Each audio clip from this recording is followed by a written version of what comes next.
The darkness encroaches, and my TV is on the wrong input. Oh, yes, good. I did at least make it off of that screen, but thank goodness for knowing where the remote control is, unlike numerous other dudes my age, like, honey, where's the remote? Well, it's going to be hard to have any kind of laughs whatsoever on a stream like what we're talking about today. So let's get straight into ER mode. No, just kidding. What is up, everybody? This is Jay, aka MultimediaJay, sneaking on here in the middle of the night once again, just to talk about a few things. And this will eventually become a YouTube video, so folks that actually do sleep at night will be able to catch up on stuff when they see this in their feeds a little later on. As the name might suggest, we have some pretty serious things to talk about with 250,000 empty chairs at America's Thanksgiving table this year. I know, 2020 is the furthest thing in the world from a normal year. And what a way to get embarrassed, you know? What an absolute way to get embarrassed when at the beginning of the year you're making references to the roaring 20s and the 2010s sucked, the 2020s are going to be better, we're going to do this, we're going to do that, we're going to do all this other stuff, and then COVID-19 does what it does. Monetization is disabled for this stream, and for the spin-off video, I will explicitly declare in the self-certification that I'm talking about and giving commentary to very sensitive issues like the pandemic. But quite frankly, YouTube supposedly has made it so that it's not instant demonetization to talk about coronavirus. But you have to stay level-headed and stay within CDC guidelines and not spread misinformation of any sort or any of that sort of stuff. But I can tell you, I really think we need to talk about this as we head into the holidays and as we head into Thanksgiving and as we head into the ugly period between Thanksgiving and Christmas, when the stupids are going to be out in full force and it's going to be super spreader extravaganza for the next couple of weeks. If the United States can get through the end of 2020 with this crap going on, I'm telling you right now, this country can get through anything. So, before we begin, though, a little just clear a few things related to something I posted on Twitter. I came home tonight to Harris Heller complaining about this Poki Fedmeister drama. Something got leaked or something along those lines. And, yeah, so you got all the angry people on YouTube making drama videos, and Destiny over on Twitch did something with this leaked document of some text messages that were a little risque or whatever. But you know what? More publicity problems for Pokimane? Really?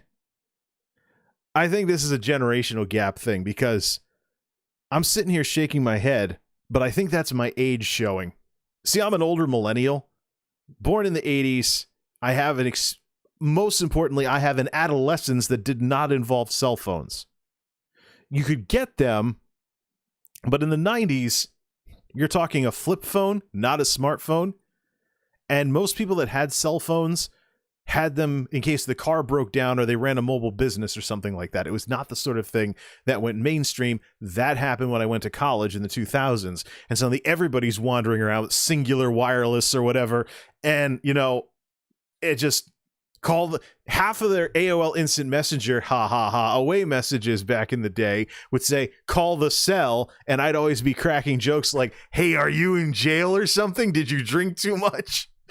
And there were a couple of people that really groaned when I was like, call the cell. Yeah, but yeah, cell phones went wild, especially free nights and weekends meshed very, very well with college students being nocturnal, kind of like the way I am right now. In a sense, I often wonder if maybe my dad or somebody out there sees my preference for night shift and thinks that I'm just living the college dream in my adult life. Going to bed at sunrise, staying up all night, all this kind of stuff. Well, a lot of the reason why I'm able to do what I do on night shift is because this is a house and not an apartment. So I've already been in an apartment situation on night shift trying to make YouTube videos. And 2012, 2013, those are some of the most boring videos I ever made because you didn't want to risk the neighbors calling the cops on you. So I would have to, I sound tested this place when I first moved in to see how, if I was running the subwoofer, when you would start hearing it. And somebody has to be nosy outside my house, or I have to have a window open, which I don't. in order for there to be any kind of noise complaint. So, and in the case of streaming I can run some fans to establish a noise floor in the house, and I can use the noise removal, the real-time noise removal on the streaming setup. A little bit harder on YouTube because I don't have that with the shotgun mics on my cameras these days. But when it comes to streaming like this, instead of making regular videos, there's some really cool things out there that are available, even through baseline software like standard issue OBS. So let's talk about this Pokimane thing. Cold ones will be mandatory with all the things we're talking about tonight. Pokimane's a younger millennial. I think she's just barely old enough to even be a millennial in the first place instead of a Gen Z. So you're talking a generation of people who went to high school when smartphones were becoming a thing. Smartphones to the younger millennial. I mean, you talk about my entire adolescence being offline, thank goodness. In the days before social media, in the days even before cell phones became as popular as they were, flip phones. But it only takes about 10 years or so to get to these younger millennials born in the 90s. Where you have to think. So, smartphones came out in 2007 when Apple released the iPhone. There was the BlackBerry, kind of a pseudo smartphone before then. But BlackBerries are associated kind of with business folks and whatnot. I mean, it actually had a real keyboard with, just did this with your fingers and stuff. It actually had a real keyboard with real buttons. There were some flip phones that had pop-out keyboards, so people were trying to make some kind of portable computer before the smartphone stole the show. But you figure, let's suppose you're from a rich family, and you got one of those original iPhones in 2007 as a teenager. What kind of parents would do that? So, what kind of parent would do that? I don't know. People that really like spoiling their kids. My parents certainly wouldn't. So, iPhones came out in 2007. You were born in that magical streamer year of 1992. You're 15 years old, and you're in high school when these things come out. Pokimane is what, 24? That means 1996. Pokimane's what, 24? That means 1996, so 2007 minus 1996. About 11 years old, so by the time she's hitting middle school or even 6th grade or whatever, around age 12-ish or something, when the dudes are all making armpit fart jokes or whatever, flicking spitballs, that strange thing where you're basically in the height of your tweens, as it were. Not necessarily a teenager just yet, but you're certainly starting to look like one and act like one. And your parents are already going nuts. So, yeah, so for her entire adolescence, smartphones were a thing. That's the difference just in one generation between older millennials and younger millennials. The oldest millennials were born in 1980. They turn 40 this year. They might have had their entire adolescence be dial-up internet. Not like, say, I go off to college. Ears popping again. Excuse me. Not like, say, I go off to college, I see how incredible broadband is, and I become a broadband dude for life because of my college experience.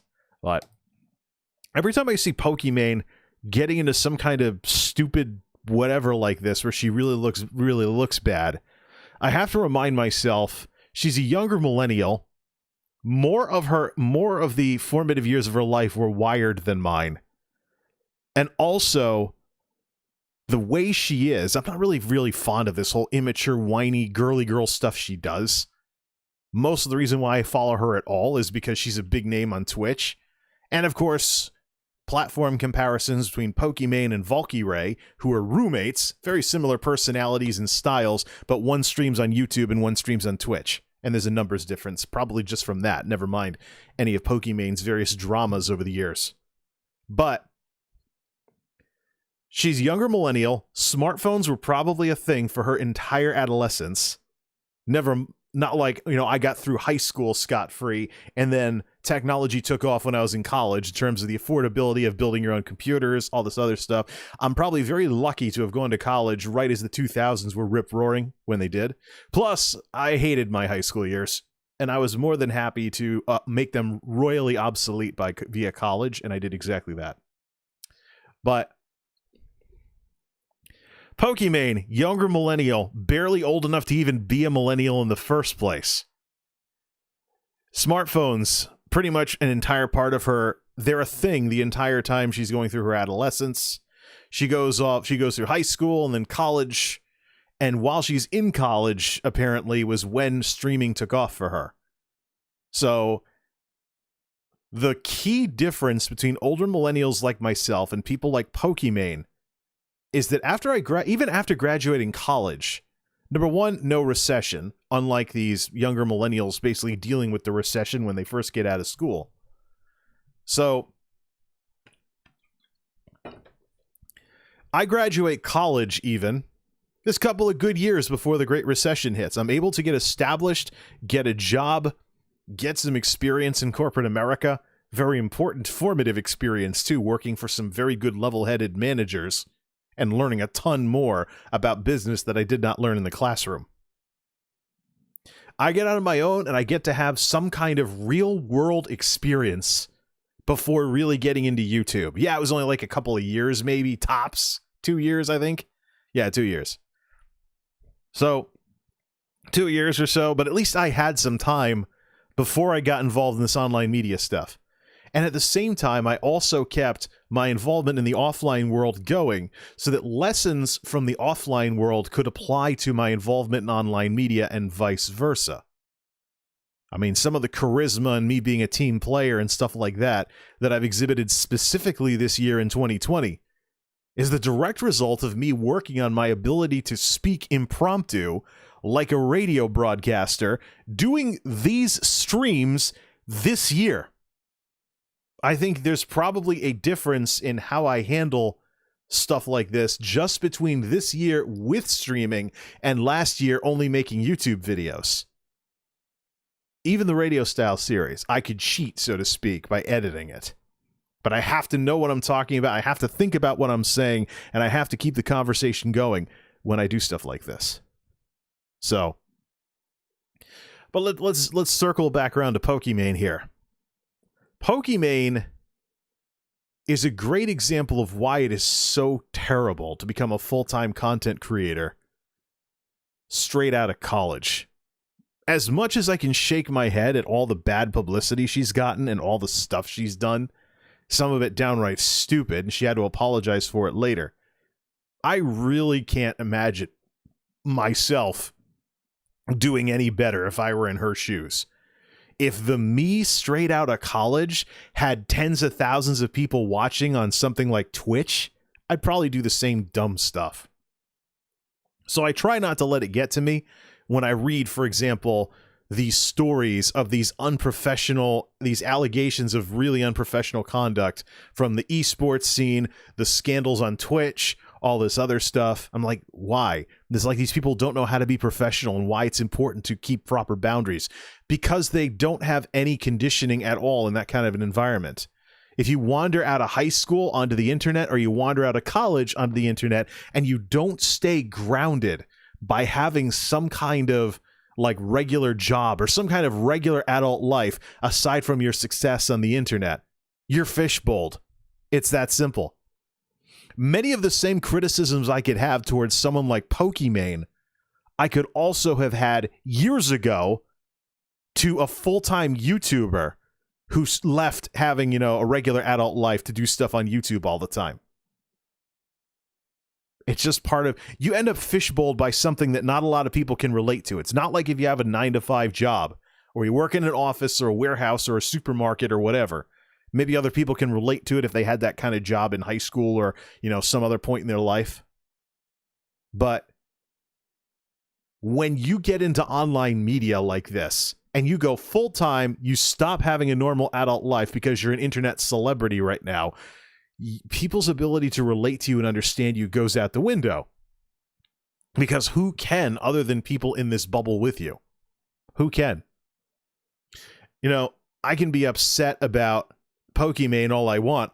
I cannot say anything about her without saying similar stuff about SFan.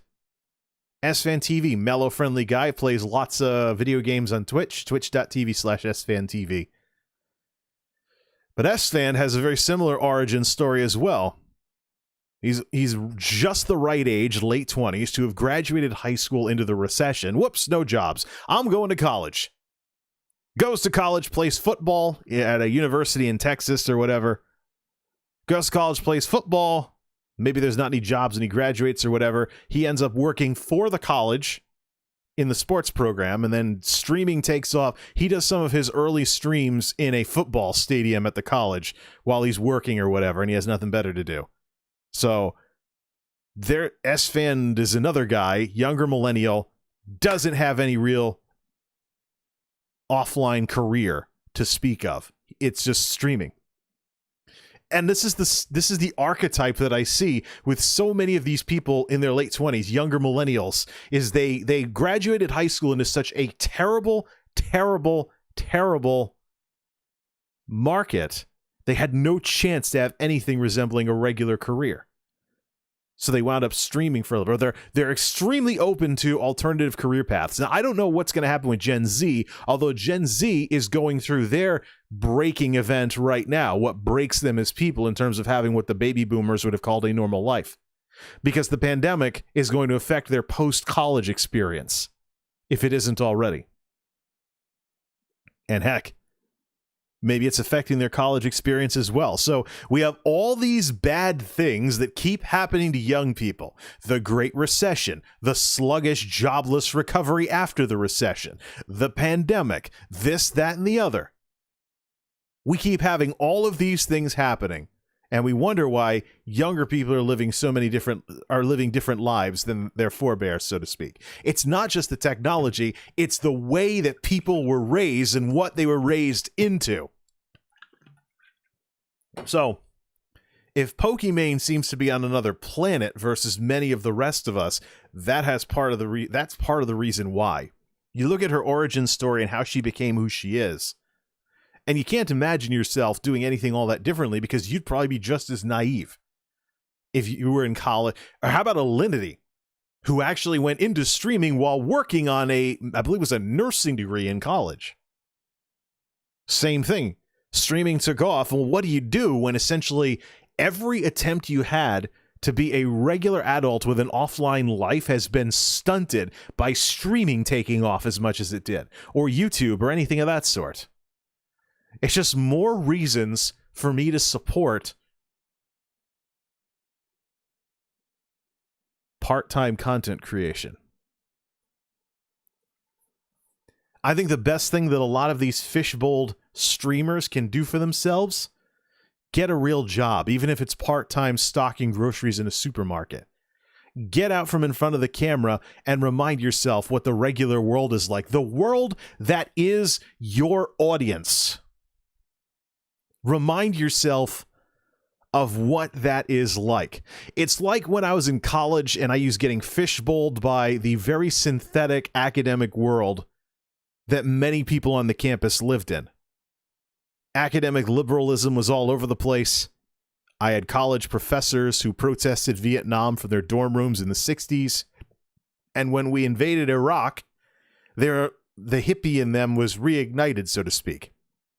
And there was anti-war protests and, you know, all this soapboxing from these professors, particularly liberal arts professors. Yeah, I know, putting the liberal in liberal arts. And that's one of the reasons why I second-guessed a lot of it and read a lot of conservative literature back then, because I wanted both sides of the story, and I knew I wouldn't get that from all of these loaded professors. But at the same time, once you're out of school, you mellow out, you start realizing maybe there's some things the left did that make sense, and you make up your decision on individual issues like a mature adult who thinks about issues individually instead of following blindly some kind of party platform. It's all part of growing up and maturing, which is something that I think is going to be stunted in a lot of these streamers. Probably the best thing they can do, ground themselves, so to speak, by getting a regular job, even if it's crap, even if it's stocking shelves at Walmart part-time, just so they can maintain, number one, proof that they're employable outside of lying in front of the camera all the time in case the streaming thing collapses or something. Number two, just get some experience in the world of your audience. Because when I was in college and I saw people getting fishbowled, besides the political crowd, I knew there were people going to college to essentially buy 4 more years of childhood, and they just wanted to drink, and all they could think about was their next party. They didn't really know what they were going to do with the degree or the classes or anything of that sort. All they wanted to do is get drunk. very basically drunk too. Just sit on the couch, drink beers until you couldn't half walk. Wow, what a life. Until they busted out the stronger stuff because beer got too boring. But I used to have a saying, and I adopted it from a book I still have called The Shadow University, about First Amendment rights on college campuses. There's a book that I was a huge fan of, The Shadow University by Alan Charles Kors and Harvey Silverglate. And there's a quote in that book that said, "I need to get off this campus and get back to the United States of America for a while." And I used to say that in regards to the nonsense going on campus, political or otherwise. So every so often I'd be like, okay, I'm done with this fishbowl crap. I'm going to take the college van service to a strip mall and just wander around Kmart or something. You know, whatever stores were in there at the time. Kmart, Marshalls, Ocean State, Job Lot, you know, Stop and Shop, even just going to a supermarket was something I looked forward to because I got so sick of all these professors and all these students fishbowled by what was going on at that college, particularly in the liberal arts departments. It was nuts. It's the perfect way to be all book smarts, no common sense. It's the perfect way to overthink literally every situation that you go through outside of the darn college. And it's something I didn't want to be victimized by. So that's what I did. Every so often I'd get sick of everything and I'd be like, I'm getting off of this campus and I'm going back to the United States of America for a while. Pay the $2, hop on the van, go somewhere that wasn't academic at all, and just remember what the real world was like. Just being around all these people not in college who were getting their shopping done, getting the groceries, buying some clothes, stupid mundane stuff, yes, but exactly the sort of thing that I liked being reminded of because of what I was dealing with in college. So there needs to be a streaming version of this for these content creators who are fishbowling themselves on as full-time Twitch streamers or even full-time YouTube streamers. Because I see the same behavior. It's cross-platform. It's going to become more of a thing. As Facebook and YouTube become more viable, streaming platforms will probably see the same behavior, and it'll just be like streamer behavior in general, because it will be. These younger millennials need to be reminded of what the world is like outside of them pointing the camera at themselves. Yes, they dominate Twitch. They dominate streaming. In many cases, they value streaming above making regular videos. But they need to be grounded in reality. And I think the only way that happens is to understand where their audience is coming from. Second job on the side. Go from streaming 8 hours a day to 6 hours a day or something, and maybe like go stock shelves in a supermarket or something. Just do something that has nothing to do with what you're doing on these platforms. Something, anything. And I think that's the best thing that the Pokimanes of the world could do. Because I am sick and tired of seeing all this stuff from these younger millennials, always younger millennials in their 20s, big Twitch streamers, doing stuff like not knowing what being professional is. And I'm like, give these people some background in corporate America or something, anything, some kind of mentor to keep them, to not let their naivete ruin them as people, on screen and off screen. I think it's probably the best thing that some of these folks could have. When we come back, 250,000 empty chairs at the table. The sad reality of American Thanksgiving in the world of COVID-19. Stay tuned.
That is the music, the rhythm and blues awesome music of DJ Williams from the YouTube audio library. Now, this guy has a bit of an SEO problem with his YouTube channel, so I've made a few workarounds. First of all, if I give him shoutouts in videos or streams or whatnot, I have half a mind to put a link to his channel, not an app mention because I can't find his name in the drop-down list, but I am thinking of doing a link to his channel in every time I give him a shoutout or something along those lines.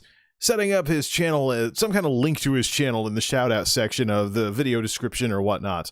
However, you can also go to his channel at any time by visiting mine, youtube.com/MultimediaJay. Scroll all the way down to the bottom to channels I like with the smiley face. He is in there along with a bunch of other creators that I'm a big fan of for various reasons, spanning multiple genres. You have LGR, my inspiration for tech and tinkering videos. You have Munchkin, my favorite pets and animals channel. Hot Chubby TV, out of the KIRL streamers who I watch on Twitch in the middle of the night when I'm not doing stuff of my own. She has the most robust YouTube presence out of all of them. Testing Games is, well, testing games, comparing usually graphics cards against each other, things like that. Quirky Pixel is my favorite of the Twitch commentators in terms of talking about the multimedia meta, and DJ Williams is there because his music just kicks ass. I'm sorry. There's a page 2 to it as well with some more folks like Adored TV, Paul's Hardware, Yugi, Tyongi, and B Bishop, PCM's World, as well as The Life of Price. And I will be adding more to channels I like. I accidentally blew away channels I like because I took it off when YouTube updated it to become a section of your channel, I was like, well, maybe I can just hide it by removing it, right? No, it blows it all away and you have to regenerate it from scratch. So I actually have to add a bunch more channels that I like back into that list. So let's talk a little bit about Thanksgiving, shall we? Or whatever this is going to be. 2:08 at Jay's Geek House as Thanksgiving 2020 gets off to a whatever it's going to be start. But the title of the stream is 250,000 empty chairs at the table, because this, of course, is the year of COVID-19. So I will say when I do the spin-off video of this that I am talking about sensitive events in the video, and YouTube can do whatever they want. I actually would love to see them put a link if they're not doing it already with the stream, because I've mentioned COVID-19 and some deep scanner picked that up. I would love to see the link to, of course, CDC resources and everything else go into the area underneath the stream, because, you know, I remember back at the start of the year when I was like, oh yeah, roaring 20s, this is going to be great. You know, the 2010s are over, along with all the nonsense took part in the 2010s. And I was like, yeah, this is going to be awesome. Yeah, and then this happened. And now here we are at Thanksgiving. Here we are at Thanksgiving. And, you know, once upon a time, I thought I buzzed this down a little. I have to go back over it with the razor. I thought I buzzed this down so it's level again. I guess I missed a spot. But anyways, or maybe it's fluffing up because that's where I have one of the tie-arounds for the masks I wear at work because of all this stuff. So here's the thing. We have to have a blunt discussion about COVID-19 and just how I've handled it and what I think of everything and whatnot. Of course, I am on the side of science. I am on the side of science. You should be wearing a mask everywhere you go, because there's 2 rules when it comes to this darn thing. You don't know who has it, and you don't know what it's going to do to you if you get it. Those have been my ground rules for dealing with this thing from the whole time it's been a thing. So the minute I found out about the incubation period, it's all over. It's more than possible for you to have this thing and not know it and spread it to a ton of people when you're pre-symptomatic, which is my term for the incubation period. I hear incubation, I think like chickens and eggs and stuff, because I'm from the country and I grew up out in the woods. But I think the best way, I mean, we talk about people with mild symptoms, people with severe symptoms, people that are asymptomatic, and then, of course, there's pre-symptomatic where you don't know you have this thing yet, which could theoretically be any of us, and it could be anyone that you walk in. I mean, if this is like a zombie movie, think of it this way. Anybody could turn at any moment. So, you know, you sound paranoid, like you're living in fear.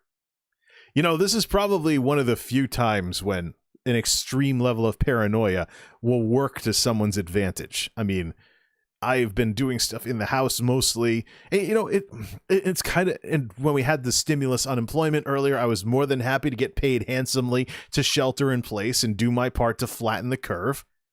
And you know what?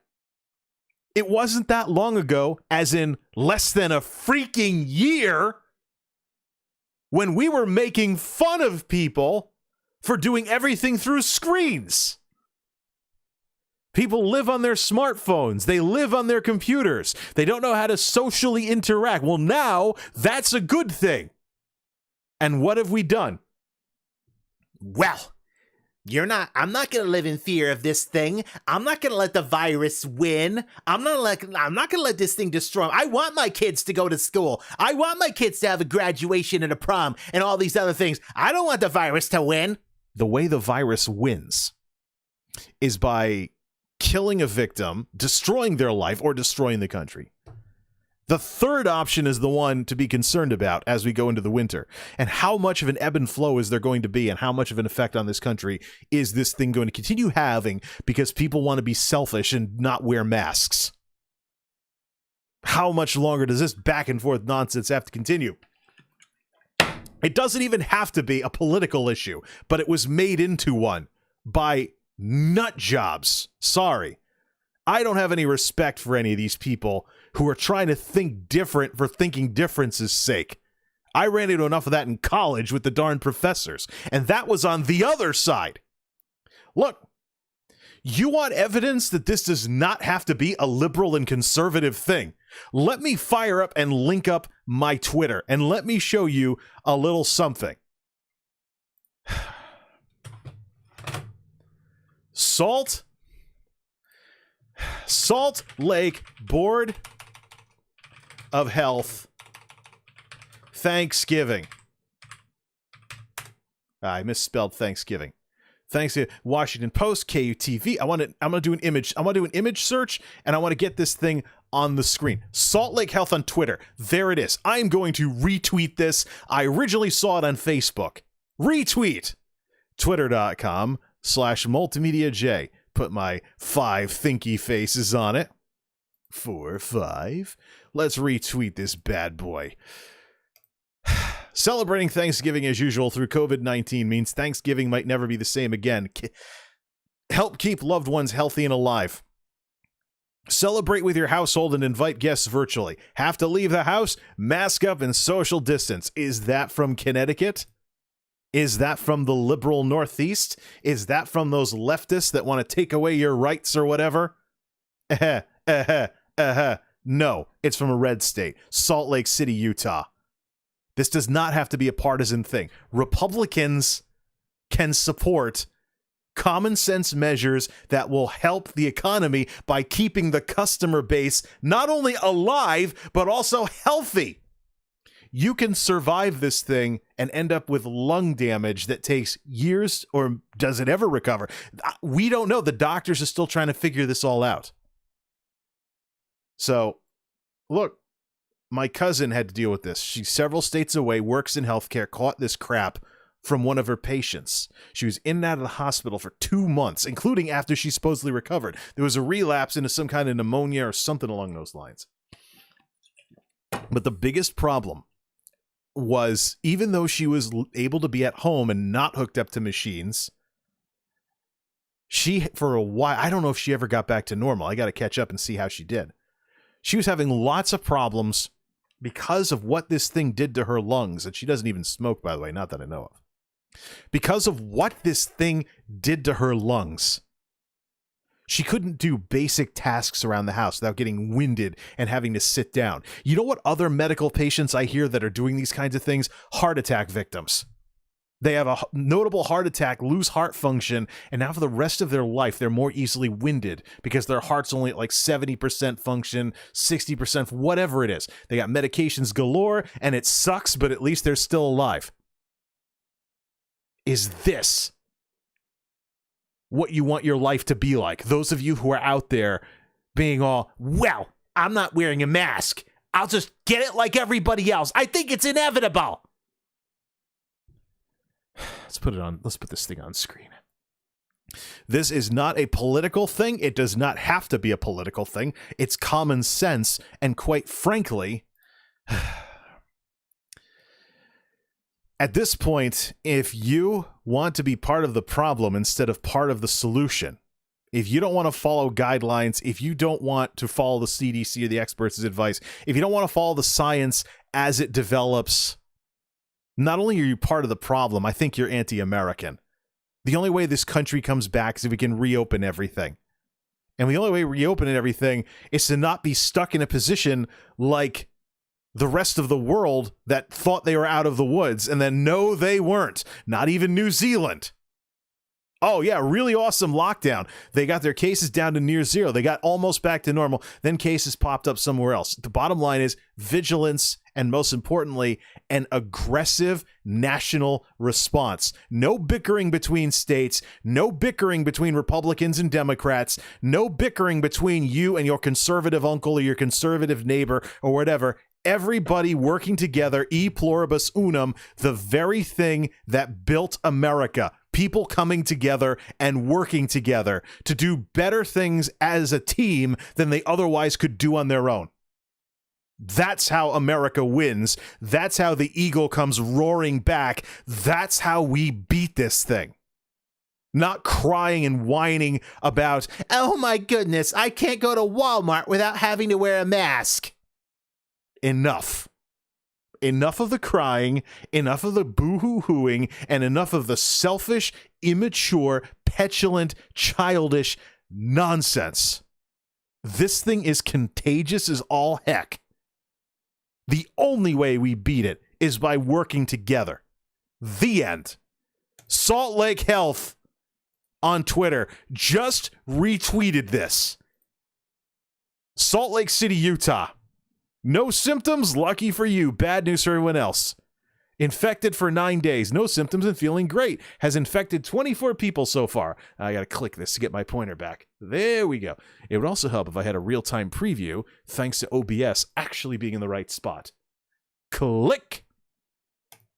Woo, woo, woo, woo. There we got an arrow. High risk, will die from COVID complications. Infected for 30 minutes. In 5 days, he'll get really sick, miss work, miss car payments, and miss his mother. Asthmatic, at risk. Dating a nurse, at risk. Will suffer permanent heart damage from COVID infection. Baby on the way. But you want to complain. You want to get academic.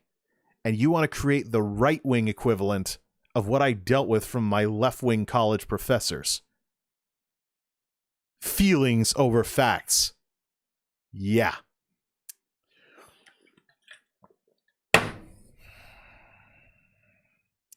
There you go. It looks like this isn't the one I saw on Facebook. How many more of these are there? And by the way, Salt Lake County Board of Health. I'm following these people. They're from a red state. They're from an extremely Republican state. And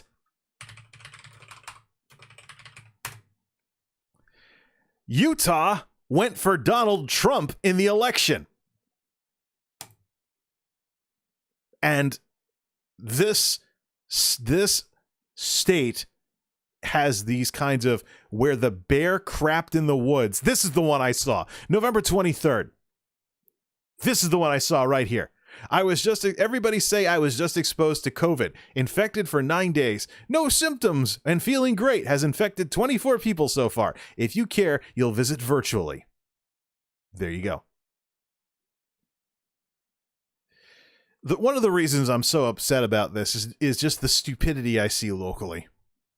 Parents being bad parents, not keeping track of their own kids playing outside without masks. Stories in the news about COVID orphans, because those are a thing now.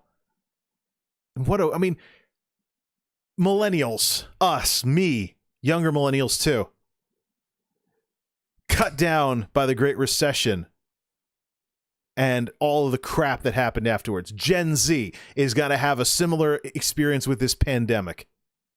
And Gen Alpha, what if the kids of today end up as COVID orphans because they survived and their parents didn't? But it's the end of the world if, oh no, you have to wear a mask. Spare me the first world problems crap. What else? Oh, there's one in Spanish, too. Go Utah. Your guest list may be bigger than you think. I love this stuff. Somebody finally has the cojones to say where the bear crapped in the woods. This is awesome stuff. Salt Lake Health, you got to follow for me on Twitter. Twitter.com/Salt Lake Health. Salt Lake County Health Department, Salt Lake County, Utah. This does not have to be a liberal and conservative thing.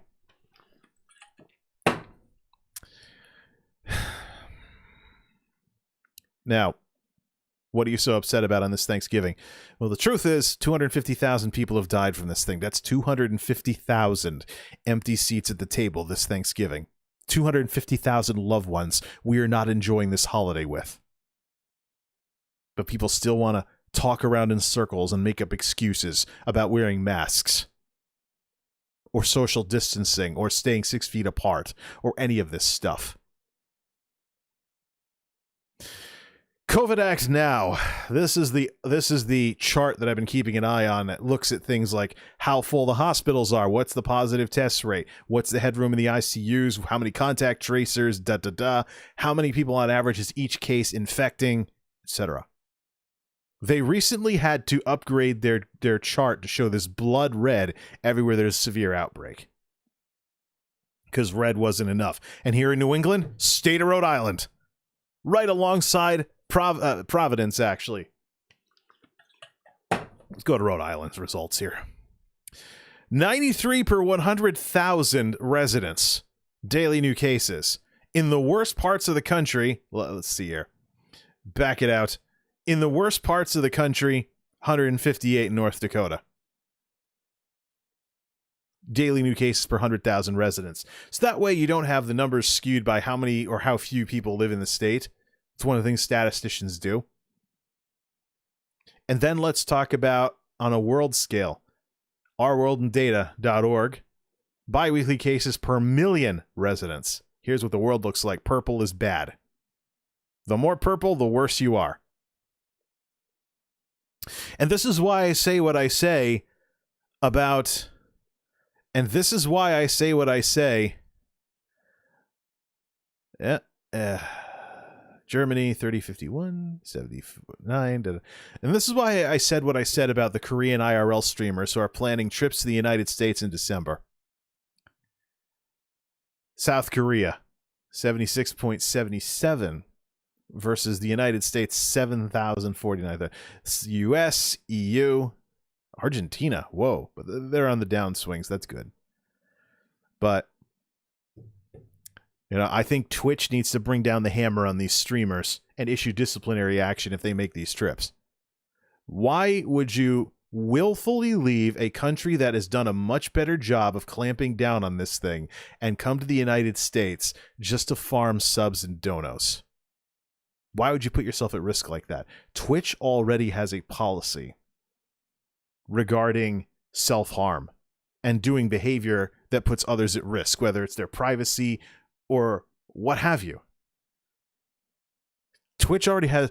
If Ginny can get banned for being unsafe on an electric scooter in the EU, why can't Twitch Trust and Safety watch these people like a hawk? If they can't do anything to dissuade them from taking these trips to the United States during what's probably going to be the worst of it between Thanksgiving and Christmas, as these normally happy holidays turn into super spreader events because of all these people out there, well, no, I'm going to have a normal Thanksgiving. I'm not going to let the virus win, and I'm going to go Black Friday shopping too. This thing is not going to get the best of me. Yeah. So they become infected because they let their guard down, like so many other cases that have happened as this is taken back off in the fall. They let their guard down, they get infected, they find out a week later they have it, and who knows what happens to them afterwards. But in that time period, who else do they give this thing to? If you live in a part of the world that's clamped down on this a lot better than the U.S. has, do not come to the United States. Quite frankly, I think Twitch should consider that a form of self-harm and threaten disciplinary action for people to do that. I mean, think about it. Oh, you're an IRL streamer. Well, boy, isn't that awesome? IRL streaming, that very genre that was so problematic over on Twitch a couple of years ago, where people are barreling around with smartphones. We're going to do stupid stuff and get thrown out of Walmart. Thanks for the sub. Haven't there been enough problems because of this? And now we have a global pandemic and IRLs wanting to fly around the world. If it was one thing, we didn't have this autumn wave firing back up and the KIRLs went to Europe. And yeah, they took tests and they, came up negative and stuff. But at some point your luck runs out. And then what? What if one of these folks comes over to the US in December when, we have all this crap going on because we're between Thanksgiving and Christmas, and they get it. And they have to deal with the U.S. healthcare system when the healthcare system in their own country could probably be a lot less expensive or whatnot. Give me a break. Are the subs, donos, and fame really worth putting yourself at risk like this? If I was Twitch, I know 3 streamers off the top of my head that are bragging about coming to America in December. If I was Twitch, I would send a very terse message to Trust and Safety to watch these people like a hawk and issue discipline if they break mask mandates in any way, shape, or form, or any risky behavior, because this is Twitch's brand that will be affected by this if something bad happens. But at the same time, it's the audience's loss. If a streamer they like can't stream for months on end because they're recovering from COVID and their lungs took damage and they can't do hardly anything without getting winded, maybe not even talking as passionately as what I'm doing right now. Imagine if what I'm doing right now, and I'm a fat guy, so imagine if what I'm doing right now tired you out. That's the thing. You don't know, and it's just oh yeah, it is fear of the unknown, but I think it's a pretty healthy one. You don't know what this thing's going to do to you. Rule number 2. You could be asymptomatic. You could be on a ventilator. You don't know. That's the issue.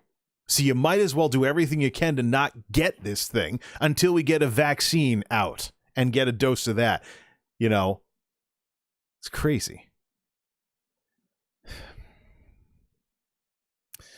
If there's a deal that pays people again to lock down, to shelter in place, I will gladly do everything through screens.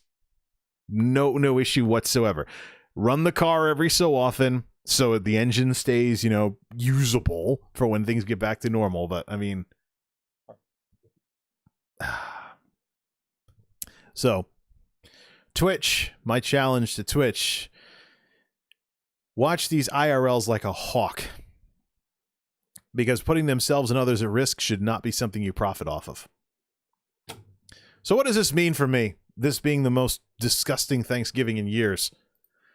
Back on the Twitter of the Salt Lake Health Department again. So I go back to normal. Don't have this look like I have this bright light in front of me. Okay. So here's how this hits home for me. Even in Connecticut, a state with 50 cases per 100 grand, which is about a third of what the worst parts of the country have right now. Here's the problem. Out here in the woods, we've had this sense of false hope. We've had this sense that because we're out in the woods, we're fine, just stay away from people, etc. But, we have outbreaks in our towns too. My facility actually has people out on COVID leave right now because they tested positive or they're waiting for results or whatever. So there's people that haven't been in the building for weeks. And we have before all this happened, we had the ongoing problem with not being able to get folks to stick around. People didn't want to work for us. So, another one from the Salt Lake Board of Health. Always practice safe 6. Ha! Nice parody! I gotta check these people. I gotta check out these people's infographics here. Twitter.com/Salt Lake Health. The Salt Lake County health department has a lot of very blunt and to the point infographics about wearing masks and COVID-19, and it's from a highly Republican part of the country. So there does not have to be a clash between the American right wing and things like wearing masks and stuff. It does not have to be this way. So here's how this hits close to home for me. It is most unfortunate that normally happy holidays like Thanksgiving and Christmas are going to turn into super spreader events because anybody out there who is antagonistic towards the pandemic is going to, well, this thing's not going to get the best of me. I'm still going to have a Christmas. You know, Thanksgiving, Black Friday, Christmas, it's going to get ugly because everybody who gets infected on Thanksgiving and Black Friday doesn't know they have it until roughly a week later, you know, or they start feeling symptoms or whatever. So here's how it works with the 9-to-5ers. We're sitting ducks to people that are asymptomatic and pre-symptomatic because things don't come into, hey, thanks for the super chat, Rodney. We are asymptomatic. Why isn't there a pop-up for that? The alerts should be on. We will fix that later on. So here's how it works. We're sitting ducks to asymptomatic and pre-symptomatic people. That's what I'm looking for. A little bit on the slow side. So YouTube's pop-up is faster than that. Thanks for the super chat. Thanks for the super chat, Rodney. So here's how it works. You know what? Oh, the Salt Lake Health Department is followed by COVID Act Now, too. Yeah, by the way, twitter.com/COVID Act Now is that map that I showed earlier with the blood red now for where the severe outbreaks are. So, folks, here's what happens. We're sitting ducks to people that are pre-symptomatic and asymptomatic because we have a list of symptoms where if you have these, you have to call into HR and say, I'm not going to be into work. I have symptoms that might be COVID, and you get your next steps from there. But you do not come into work if you have those symptoms. So if you get this thing on Thanksgiving or Black Friday, you're pre-symptomatic for a couple of work days until finally the process kicks in. In that amount of time, who do you give it to?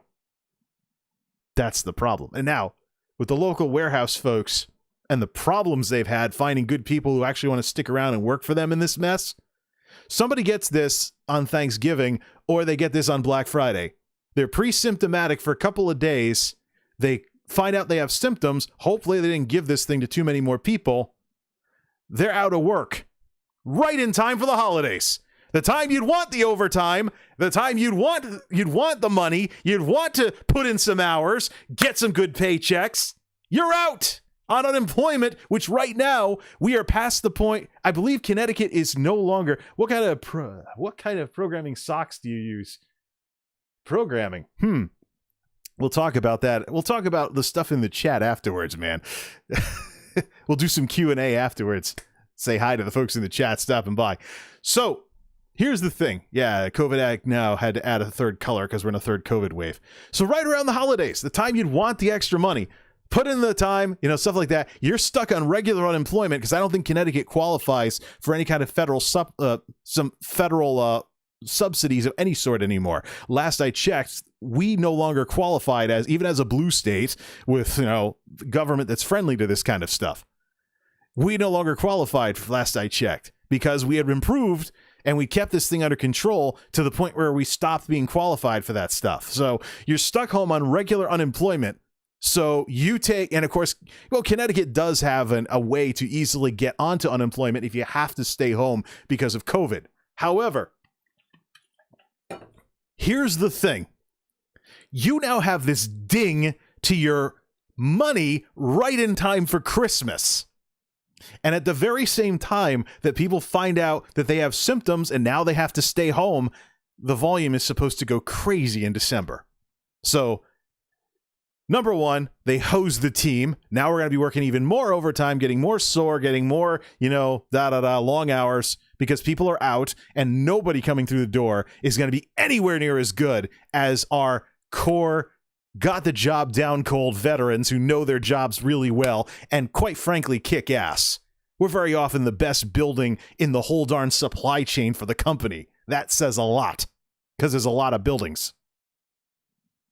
So here you are, you get this thing, you take a ding to your money right in time for the holidays because you have to stay home because of this thing until you're like, I think it's until you're symptom free for 14 days or something. So you could be out for indefinitely. So you miss the holiday rush, whatever money you can make from the overtime, things along those lines. And you don't know what this thing's going to do to you. Do you end up in the hospital with medical bills? Do you end up, being slow to recover and you can't do very physical stuff because you get winded after the tiniest little thing? So this is terrible. How many people are going to have to go through experiences like this who may have the antagonistic attitudes right now before they change their attitudes? It's terrible that some people have to learn things the hard way. But the worst part is those of us who are being careful can get taken down by this very same thing. Okay, maybe we slip. We don't have our mask on the right way or something, and we get this thing. Now we're in the same boat. This is why I am as no quarter as I've been about COVIDiot stuff. We're trying to not get pummeled in December via some of the overtime we've been doing heading up to Thanksgiving. There have been nights I haven't done much because I'm slamming away at this job because we're trying not to get pounded in December. But all of this may be for naught because so-and-so with an ego the size of whatever didn't want to wear a mask, or they were like, well, I'm going to have a normal Thanksgiving. I don't care. I'm going to go Black Friday shopping. I don't care. Even though the retailers have moved the doorbusters online to try and keep people from crowding into the stores. And it was already going in that direction before this even happened. It was already going in the direction before this happened. As Black Friday was already becoming pretty obsolete in this day and age of Cyber Monday and Black November, as Newegg calls their promos as well. So this was already going in this direction. It's just that this pandemic just accelerated that even more. So how do I get around the mask issue? Well, I will admit that I was antagonistic to the idea of wearing a mask when this first started becoming a thing, but that was not for the reasons that people are antagonistic about wearing masks now. When this became, when everybody was scrambling to get product into the store so people could wear masks without taking supply from the healthcare system. I have a couple of friends who work in healthcare, and they were freaking out about not being able to get PPE, personal protective equipment. So when I went to Walmart and I saw a guy who hoarded N95 masks, just walking around, maybe not even wearing them right, I was furious because I knew there's people in healthcare that needed those things. Fortunately, eventually the state government caught up to, what I was thinking, and probably what other like-minded residents and citizens and voters were thinking, and say, yeah, hold on, leave the medical stuff for the medical folks who are dealing with the sick people every single day, And so in the case of the cloth masks, the biggest concern I had was glasses fogging up. So I made sure to test a few things out. I bought a few off the internet, some of which were more of rip-offs than others. And I have a video on YouTube about how I eventually started wearing they're technically child masks, but, it's stuff where I can wear it like a bandana and then tie another one around the back of my head and not have something pulling on my ears for hours and hours and hours every night when I'm running around doing physical stuff for these folks. In the heat and humidity of the summer, by the way. So the polyester stuff that everyone has seen me wearing, looking like a warehouse ninja or a bandit or something. This is all stuff that look, it's a 5S thing for me. If you don't know what 5S is, punch it into Wikipedia. The managers that at this building I'm at have been 5S fanatics for years. And so it was only natural that I was like, what's this all about? And I found it actually was pretty cool to be organized like that. Sounds like a cool system.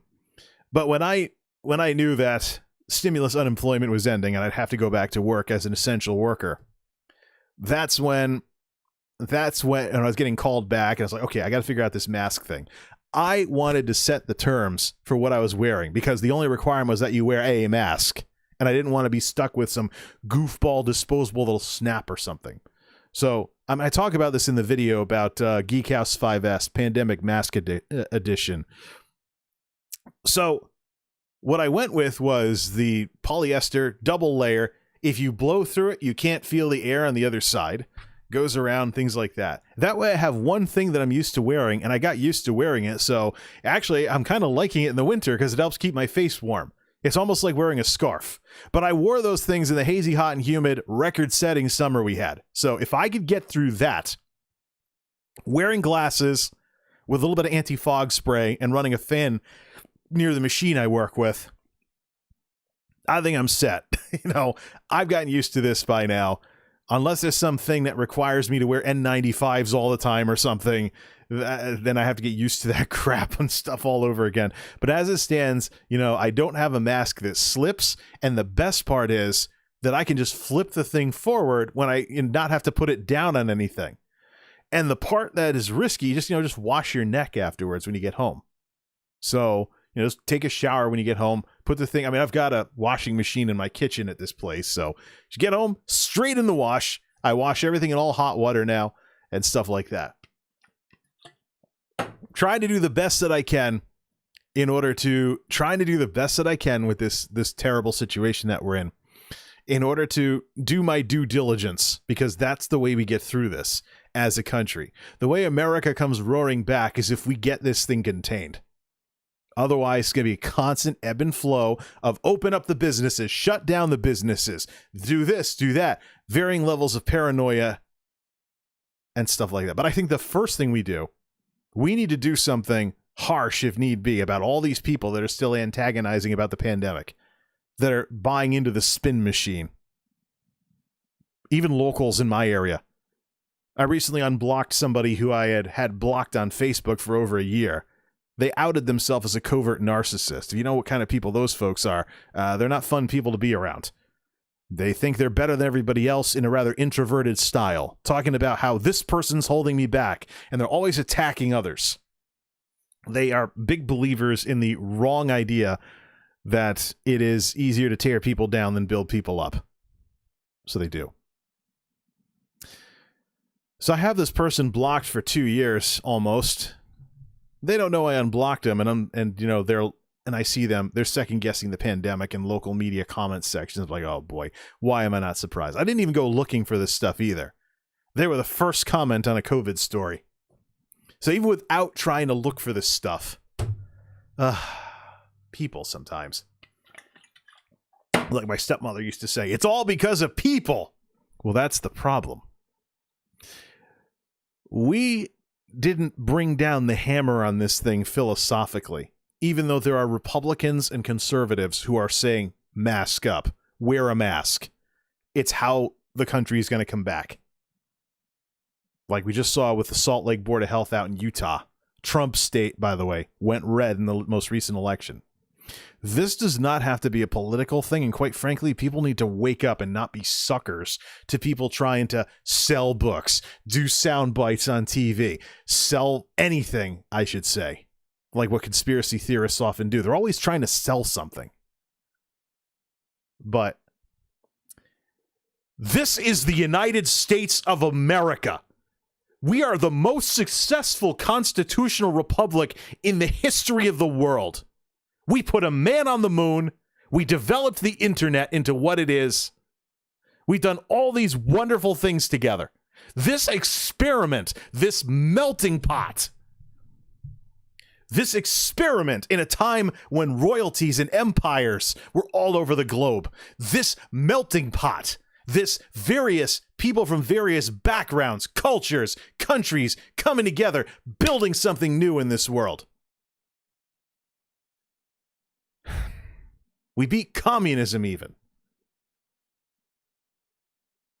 We are what we are because we've worked together on things.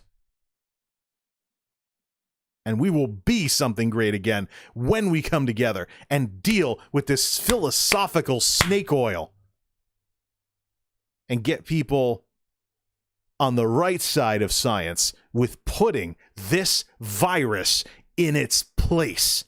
The history books. I need to go buy a bottle of wine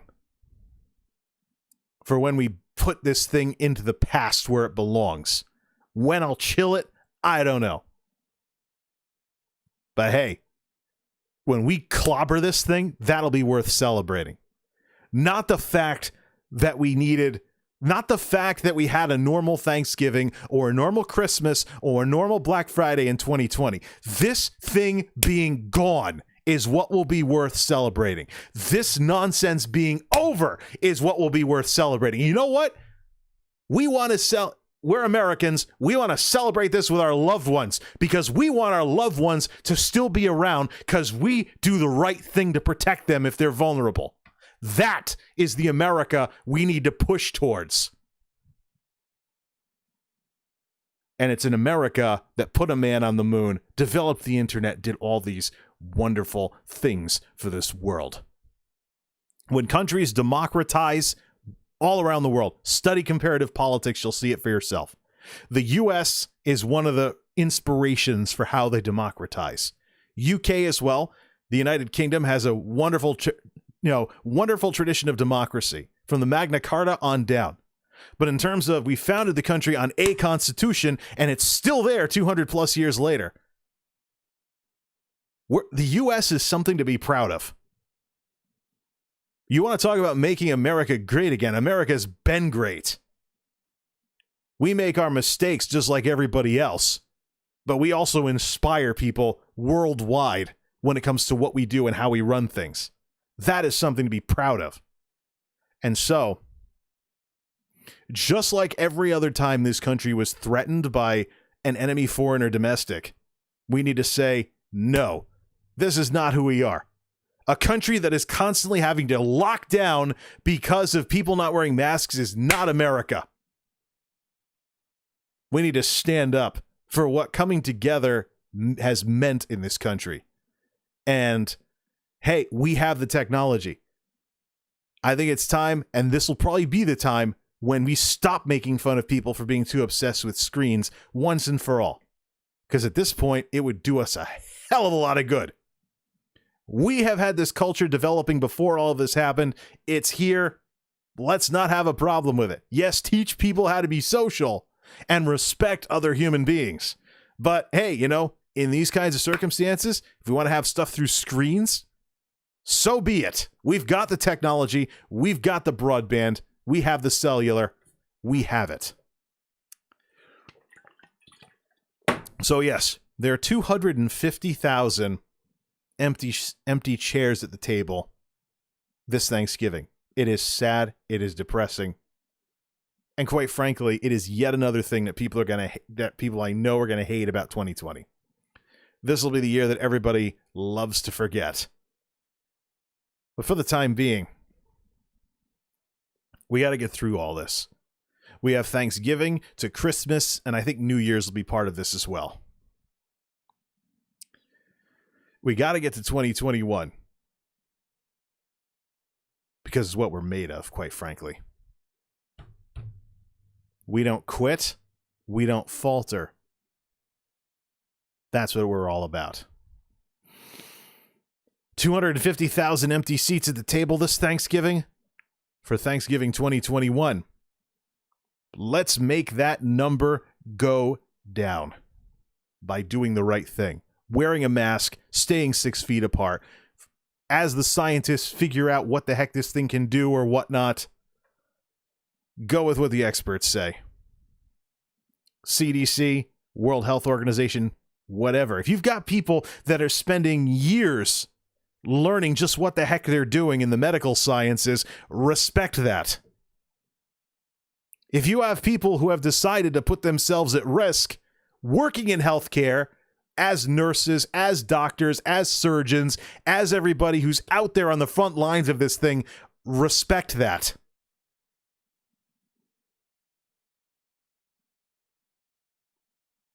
Maybe there's some things in life we don't want to do, or we couldn't bring ourselves to do. Okay? Those people are doing it. Let them do their jobs. Give them what they need, including your support, if work is burning them out. That's how we get through this, and that's how we drive this number down by doing the right thing. Social medias, youtube.com/MultimediaJay, twitter.com/MultimediaJay, twitch.tv/MultimediaJay, multimediajay.wordpress.com, and MultimediaJay TV on Instagram. I want to thank the folks who stopped by tonight. Let's see, what kind of programming software? So, I used Visual Basic quite a bit in college, and that went into Visual Basic for applications in college, or in afterwards, because, you know, we had it as part of MS Office, so why not use it? So that's the sort of programming stuff I've done before. Also want to thank Rodney again for the super chat as well. This is the most passionate I've ever been, and I'll just say right now for you folks, this is not what my channel is supposed to be about. Not at all. I'm a multimedia guy. I focus on the flashier side of technology. I often talk about things related to streaming, as well as computer hardware, PC gaming. There are tons of tech videos in the back catalog, and quite frankly, I miss making those things, so I want to get back to some of that. It's just 2020, along with the new, all this new decade stuff before the pandemic did what it did. This 2020 is a year of basically starting fresh, starting new, and for part of that, with the YouTube channel, I want to get back to my roots, which is more multimedia stuff, not so much PC stuff all the time. If it's technology and if it's flashy and if it's anything along those lines, then I am into this sort of thing. It's just that with everything going on and with all this stuff going on, and quite frankly, with all the antagonism I've dealt with while all of this is going on, particularly on the internet and local social media, I had to say something about this. I don't want to ever have to have a talk like this ever again. If I'm going to get this passionate about something, I want it to be about something better than the US having all these problems with this darn pandemic. Don't you think that it would be a lot more fun to talk about more nice things than, oh, look, the country's done poorly and we're missing 250,000 people at our dinner tables this Thanksgiving? There's 250,000 empty chairs, a reference to A Christmas Carol. If these shadows remain unchanged, I see an empty chair where Tiny Tim once sat. So, not going to be Mr. Live in Fear. I'm just going to be smart about all of this. My rules have been the same the whole way through. Because of the unique way in which this darn thing works, I don't know who has it. I don't know what it's going to do to me if I get it. So it's best to be cautious, even if it means being fanatically cautious. And I'll stand up for the science and what is right, because it's the only way we get through all of this. Not he said, she said. What are the experts saying? Speaking of which, YouTube, please put your link to the usual CDC resources under either this or the spin-off video, because that information needs to be spread. There's enough misinformation nonsense out there. I would love to be part of the solution, not part of the problem.